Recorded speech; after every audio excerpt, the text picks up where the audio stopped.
Here we are, back in Oklahoma, looking across the Red River at Texas. Ready to take on just a couple more days in the state before we move to Arkansas. Hey travelers, Mag and I here on day 165 of our trip around the United States. We got Skeletor 10 successfully back onto his flight last night and have made it here into Oklahoma for our starting point for the day. We're starting things off here in Island View in page 58D. Page 58 is, without a doubt, the most inconvenient page for the DeLorme Challenge in the state of Oklahoma. It's divided into 4-page slices along the southern edge of the state. Each of the page slices has very little real estate in it, so you have to come down to the extreme southern edge of Oklahoma in each of those points to find a geocache within the page boundaries. There's exactly one option here in page 58D, and it's here in Island View. So as soon as we finish here, we're gonna go grab that hide and then start into our miles for today. We are gonna be covering 345 miles as we make our way steadily east and north through the state. Today's target list is almost exclusively traditionals. There is one earth cache that brings us out to some cliffs. I have a feeling it's gonna be a pretty good view, but mostly it's gonna be bringing us through traditionals all day long as we make our way from one county and page to the next. Ai-chan's looking forward to a little bit easier of pace, and I know she's enjoying having that passenger seat back. Can't wait to see what today has in store, and I can't wait to show it to you. Come on, let's check it out. Our first few finds of the day reintroduced us to the greenery of Oklahoma. We made our way steadily east out of Island View, picking up a few finds along the way and getting introduced to the cedar trees in the area. Nothing to it but to do it. Good girl, you're on the right track. It's right there. Good girl, you're good at this. And now that we're back in Oklahoma, that means that we can continue to try and find out what it is that confused Clark Kent. This is what confused Clark Kent. Lots of geocaches, no phones on the hosts. Wah, wah, wah. Even though the phones have been removed from these casings, one and all, the shell has been left behind, which makes for a fantastic hiding place for micros and an easy spot to come look when you arrive at ground zero. I gotta tell you, I'm not holding out much hope on actually finding any of these phones operational. In fact, I'm fairly certain I haven't even found a phone that hasn't tagged anything at any of these Clark Kent geocaches. But at least we're making finds along the way. I would say she looks pretty comfortable to have her seat back in. She's been sleeping there pretty much all day long, just enjoying the fact that she can be next to me. She doesn't seem inclined to want to go anywhere. Even when we get to most of the geocaches, she doesn't so much as put her head up. She just looks over at me and goes, "You'll be back soon, right?" And then she goes back to sleep. I almost think she's protective over the seat. Don't worry, Ai-chan. Nobody's coming for it. You're good. Hi. You want to come out? You want to take a walk? You want to come with me? You want to go find this cache? That'd be a no thank you. I would love to just continue my nap right here in the passenger seat. But I appreciate the offer just the same, Mag.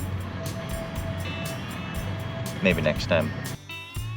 That maybe next time would not actually come until nearly the end of our day. She was perfectly happy remaining in the passenger seat while I tracked down one geocache after the next. Just be lucky that we're not riding around in this contraption instead, Ai-chan. It's been a long time since I've seen a slug bug. Now I'm asking myself, is it because they turned into mythical creatures and flew away? This guy would have me believing exactly that. Our day became a little bit more interesting when we reached the city of Atoka. We found a geocache hidden within this grill, and it literally pointed the way to a nearby museum. Anyone out there hungry? Because I'm willing to take a shot at firing up the old grill here. The Atoka Museum in Civil War Cemetery is located just 1 mile north of downtown Atoka on Highway 69. Dating as far back as 20,000 years ago, Atoka County was home to early Paleo Indians. Here you can also learn quite a bit about the Choctaw Nation of Oklahoma, which was formed from over 13,000 Choctaw people who were removed from their homeland during the Trail of Tears that occurred between 1831 and 1838. Nearly every county that Ai-chan and I traveled today fell within the boundaries of the Choctaw Nation. Prior to that relocation, the Choctaw Nation had included Native Americans that originated from peoples who migrated through South America before finally settling in the Mississippi River Valley in the southeast part of the United States of Mississippi, Louisiana, and Alabama about 1,800 years ago. As you tour through the museum, you will also be able to learn about more recent history in Atoka County, including its status as the hometown of country favorites like Reba McEntire and world-famous bull rider Lane Frost. We certainly learned a lot about the county during our short visit here. Now, you may not believe this, but I actually grew up with a telephone like this in the household. But it had the phone that sat on the handset and pulled up, but still had the old rotary dial. So we're just going to go ahead and call for help here.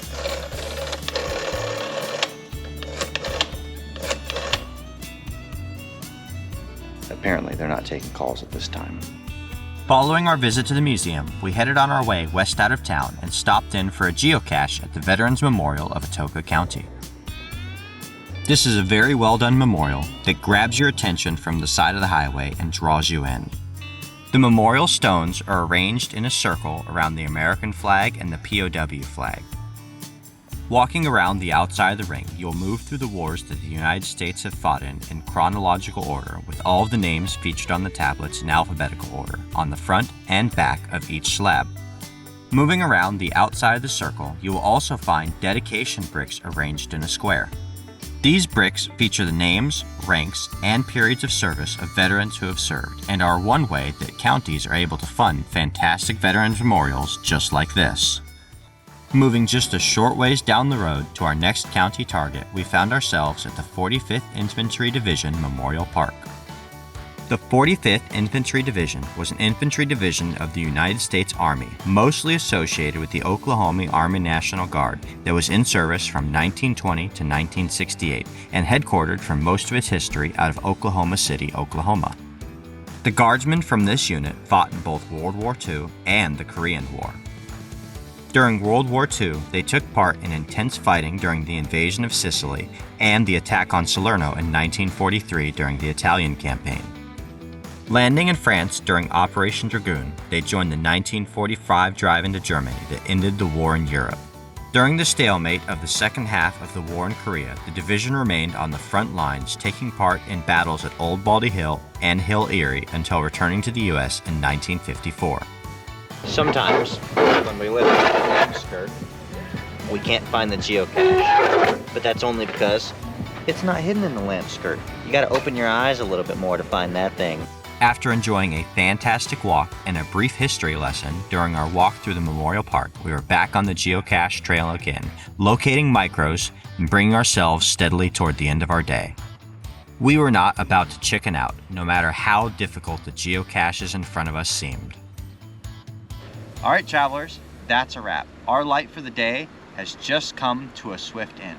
I was trying to make it to Robbers Cave State Park before we ran out of daylight to hit the trails and actually get out to the Robbers Cave, but we were just a little shy of being able to do that. Right now, we're in Haskell County. We're only one county and one page shy of ending our night, so I think we're on target to have a pretty good end to the night very shortly here. But again, that daylight is a precious commodity that we never quite seem to have enough of.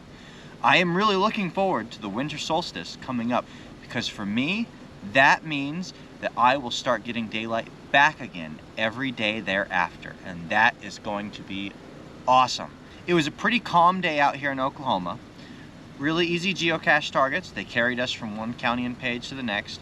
Not a whole lot of surprises until we got to Atoka. Once we got to Atoka, we found a lot of really good geocaches, that awesome Veterans Memorial, and of course the Atoka Museum. That is definitely the high point of our day, getting to go through there.